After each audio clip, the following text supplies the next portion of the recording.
Hi, so I'm going to talk a little bit today about my reflection for my Inquiry 3.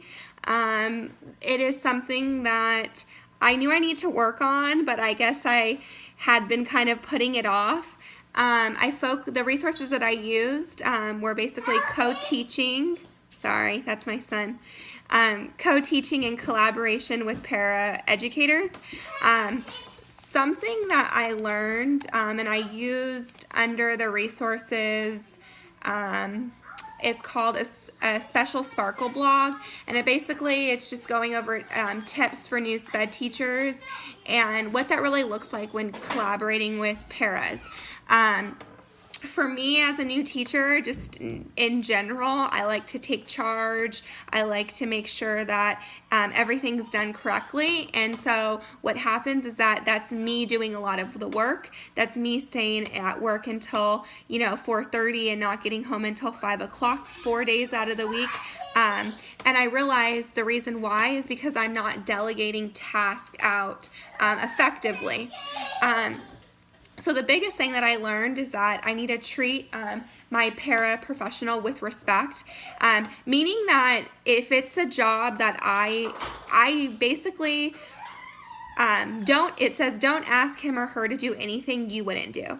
And so for me, it's kind of been like I've been overly treating them with respect, if that makes sense, and making sure that they aren't like any of my hard jobs that I know give me a headache or that I get anxious about. I don't want to give to them because I don't want to overwhelm them. And so something that I'm learning is that I need to learn how to model that and how to teach that, right? Because I'm not going to be the only one that's good at teaching something. And so, in order for my paraeducators to learn and grow in their profession as well, it's important for me to model things that I would like them to do. And another thing was let your paraeducator know your expectations for them. There's so many times where I see paras that are surfing the web or have downtime. Not that I want to be a stickler on time management, but something that I learned is that I can't blame them for having downtime when there's no students, when I haven't presented them with tasks or expectations that I need them to do. So through this inquiry, what I learned is that in the beginning of the day, I want to have, before we get busy with students, I want to go over to my paraeducator and making sure that, hey, this is the game plan for today, okay? I have 2 things that I want you to accomplish, and then maybe having them write down 1 or 2 things that they had in their wheelhouse of things that they wanted to accomplish. That way they're getting stuff done that they had on their list, but they're also helping you get that much closer to your goals that you have as the teacher. Keep the lines of communication open.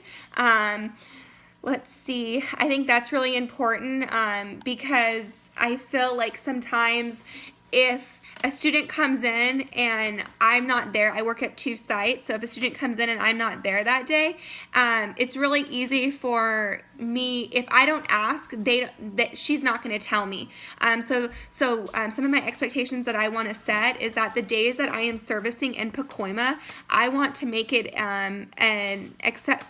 literally something that is on their to-do list with checking in with me, letting me know 15 minutes before you're going to close up and go home, just giving me a rundown of what students checked in, what students saw what teacher, just by keeping a little note throughout the day, so that way when I get back to school and I'm shifting from assurance to mission view, I know, okay, Alan saw Mrs. Mills and Alan needs credit too, or Sally needs to go finish over with Mrs. Anderson. She needs to still, check for understanding and then see if she's able to test.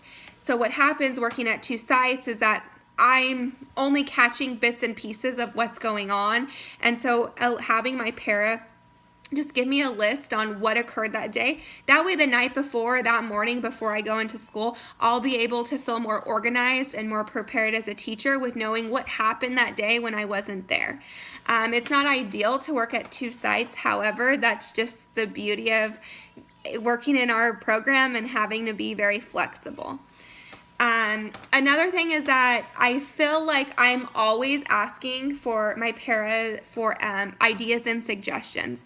And that was a huge one, is that like the teacher's not always running the show.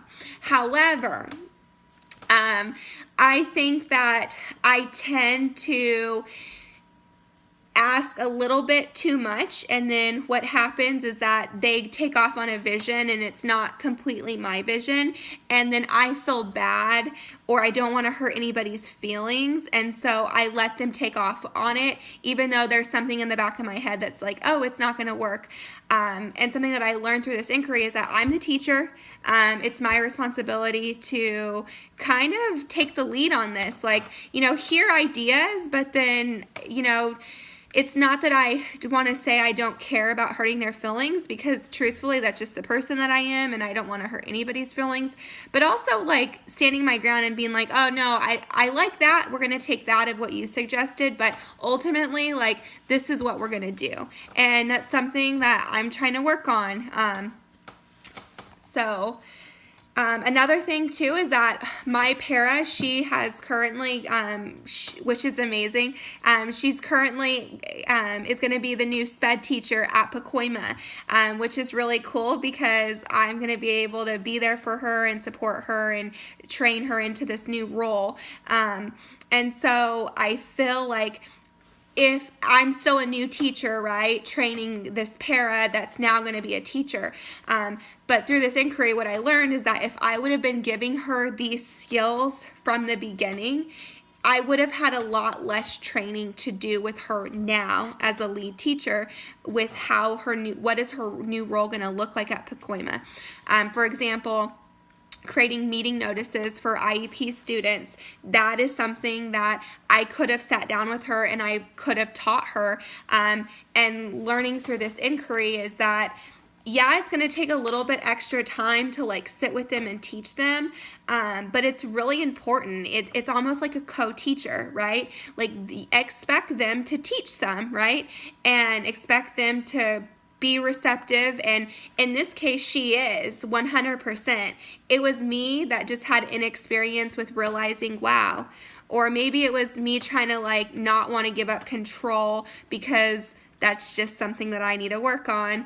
But I learned a lot through this inquiry, and I feel like I have this actually saved to my desktop, so it's something that I feel like I'm always going to go back and be able to reuse some of these resources that could help future teachers, new teachers that I meet along the way. But also, my para is leaving me now, so I'm going to be getting a new para, and so I need to be prepared on what do I want that to look like, setting expectations from the beginning, letting them know my vision, hearing things that go on when I'm not there, and making sure that I have clear expectations for them. That's the most important, is that I want them to feel comfortable and I want them to feel like they're supportive, but I need to have expectations or else things aren't going to get done, and I'm going to feel very overwhelmed come, winter break, like just had happened, where I'm literally counting down the minutes because I'm so exhausted. But if I would have given, let go of some of these things, I would have had more support, which would have ultimately allowed me to be with my students more, and not making 100 copies, or not, calling a parent to, schedule a meeting. So I learned a lot. Please let me know, email me if you have any questions regarding my research. Thank you.